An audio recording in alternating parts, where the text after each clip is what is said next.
Hello everyone, here we are going to make a rose starting by making a circle and then detailing the circle from inside. After that we are going to start making its petals in semicircle shape. After that we're gonna make its stem and then the leaves as well on both of the side. Then we are going to color it by using red and green color.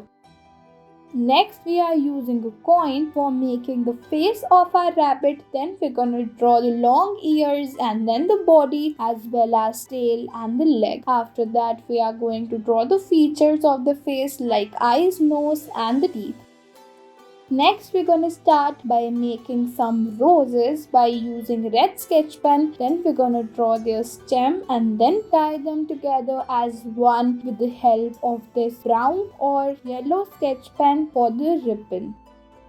Next, we are going to make some fishes. First, we're gonna start off by making the small one, and then we're gonna move ahead towards the bigger ones, and then we're going to detail them as well with the eyes and the mouth and then the fins. When they are done, we are going to color them with different shades of the sketch pen, and they look so good and pretty.